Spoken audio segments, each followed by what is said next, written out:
Ty Cobb, Lou Gehrig. Red Grange, Jim Thorpe, The Four Horsemen. Trudy Ederle and Johnny Weissmuller. Big Bill Tilden and Helen Wills Moody. These were some of the heroes of the 1920s. To a great extent, they became heroes because the prosperity of the 20s gave many Americans the leisure time and extra money to enjoy spectator sports. And many of these same Americans attributed the prosperity of the 20s directly to leaders in business, government, and industry. Men like Henry Ford, Thomas Edison, and Harvey Firestone, pictured here with President Warren G. Harding, were as much heroes as were any of the stars in baseball, football, swimming, or tennis. Indeed, a whole mythology of luck and pluck, which rivaled the legends surrounding any sports figure, grew up around such leaders to explain their personal rise to fame and fortune. The clearest expression of this rags-to-riches mythology came in the late 19th century novels of Horatio Alger, Jr. The heroes of Alger's novels were almost always boys like Luke Walton, who performed some plucky deed, such as saving an elderly woman from an onrushing streetcar. As luck would have it, the elderly woman usually turned out to be the wife of the city's most prominent businessman, who would help the boy in his slow and sure rise from the street to the shop. While some may have doubted that these stories really explained the personal prosperity of industrial leaders, no one seriously doubted that the economic boom of the 20s was real. With the election of Warren G. Harding to the presidency, the American public indicated that it wanted a return to normalcy, that is, an end to government involvement in the economy, which had characterized the Progressive Era and World War I. Unfortunately, Harding entrusted the execution of some of his economic policies to political friends who used their public offices for personal gains. When scandals started to surface in the Department of Interior, the Veterans Bureau, and the Office of Alien Property, the president and his wife decided to take a transcontinental trip. About a month after the trip began, Harding was stricken with ptomaine poisoning and he died of a stroke. But even after proof of political and financial corruption rained down on the deceased president's administration, most Americans still supported the Republican promise of less government in business and more business in government. And big business gladly danced to the tune of Harding's vice presidential successor, Calvin Coolidge. If any man ever truly embodied all the qualities of Horatio Alger's heroes, that man was President Coolidge. Untainted by the scandals of the Harding administration, Coolidge firmly advocated the simple, old-fashioned virtues of hard work, honesty, respect for authority, and thrift. Although a man of few words, Silent Cal did preach the gospel of laissez-faire, the belief that business prospers most when government interferes least. As the president once maintained, the business of America is business. The man who builds a factory builds a temple. The man who works there worships there. But perhaps his faith in governmental inaction was most clearly expressed when he said, 4/5 of all our troubles in this life would disappear if we would only sit down and keep still. And indeed, there were enough signs of prosperity during the booming 20s to support the apparent soundness of Coolidge's economic and political credo. Generally, employment was up, especially as a result of the growth in new industries, such as the manufacture of synthetic fibers, and as a result of the growth in new services, such as the providing of telephone communications. Wages were up. In 1923, many workers were making twice as much money as they made in 1914. With increased employment, higher wages, and the desire to enjoy the material pleasures of life after the hardships of the First World War, came a boom in consumer spending. In response to this boom, chains of retail stores spread across the country. Manufacturers multiplied their efforts to provide consumers with new, appealing products. Some of these products, like the electric vacuum cleaner and the electric sewing machine, were designed to create more leisure time as labor-saving devices for overworked housewives. Other products, like the automobile, were designed to help people enjoy their increased leisure time. Some products were simply gadgets, like the hold-a-phone, or gimmicks, like this battery of high-powered hair dryers.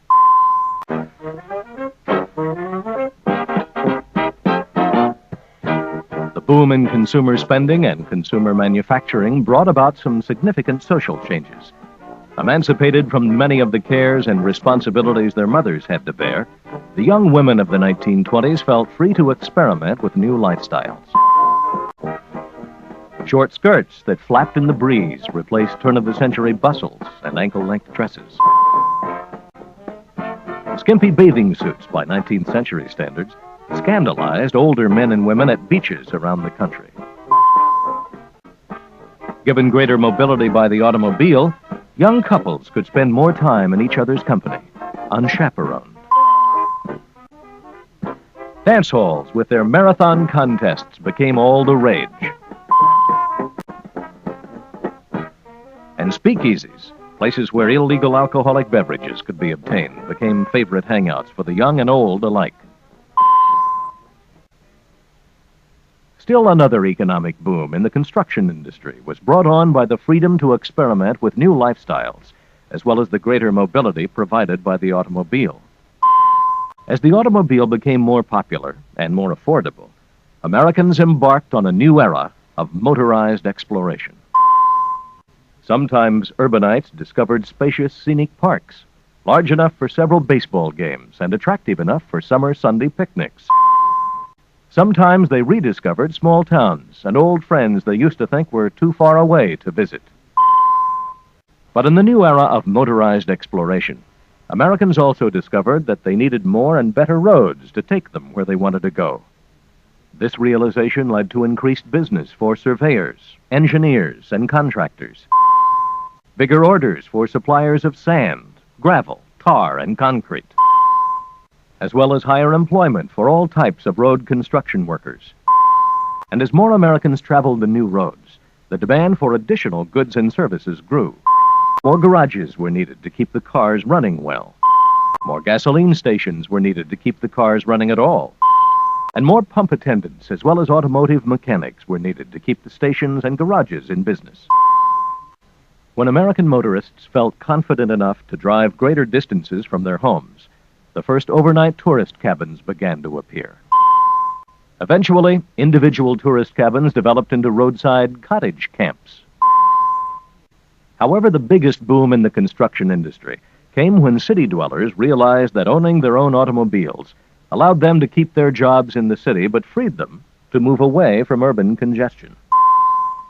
Out of this realization, the individually motorized commuter was born. Out of the freedom to experiment with new lifestyles and the greater mobility of the automobile, the suburbs expanded, and the suburban commuter discovered the traffic jam. The traffic jam inspired the first elevated expressways, and expressway construction created a boom in the iron and steel industries. Although the iron and steel industries were already on the rise because of a skyscraper construction craze. The Bank of Manhattan building towered to a height of 71 stories. The bank was eventually overshadowed by the 102-story Empire State Building, begun in the 20s and completed in the 30s. Soon other cities around the country were following New York's lead.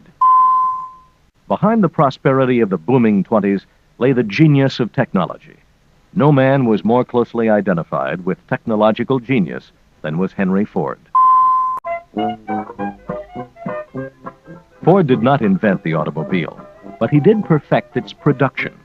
More than any other industry, automobile manufacturing pioneered the use of automation and the assembly line, which made the prosperity of the 20s possible. In 1900, when Ford was just getting started, automobiles were the playthings of the wealthy. Only 4,000 were produced that year. But Ford's vision of a car as a simple machine, designed with standardized parts and built at low costs, made it possible for millions of Americans to buy their own personal form of motorized transportation. By 1929, Ford and other automobile manufacturers had made Detroit the mechanized mecca of the modern world, turning out almost 5 million cars a year. For a time, mass production seemed to hold out the hope for an end to poverty by putting material abundance within everyone's reach. Machinery, Ford once said, is the new Messiah. Despite his own vast fortune, Ford became a kind of American folk hero. During the 1920s, a group of college students voted him the third greatest figure in history, behind Christ and Napoleon. But eventually, even Henry Ford had to take a backseat to another hero who combined the daring and stamina of the athlete with the skill and know-how of the technologist. His name was Charles Lindbergh. Lindbergh was a young aviator, parachute jumper, barnstormer, and airmail carrier whose several narrow escapes from death earned him the nickname Lucky Lindy. Hopeful of winning $25,000 in prize money as the first person to fly nonstop from New York to Paris, Lindbergh persuaded a group of St. Louis businessmen to build him a lightweight, single-engine plane with an unusually large fuel capacity. On the morning of May 20th, 1927, the Spirit of St. Louis began its solitary flight over the icy Atlantic. Once out of radio range, Lindbergh was totally alone.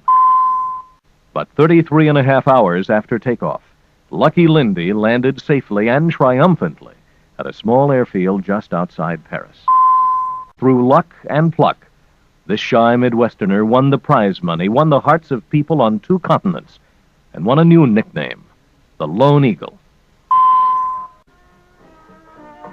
President Coolidge had the USS Memphis bring Lindbergh and his plane back home. In New York, America's latest hero was honored with a lavish ticker-tape parade. But perhaps all Americans were as lucky as Lindy that the 20s was an age of heroes. For in the economic bust that would follow the boom, all those heroes would provide much-needed, pleasant memories.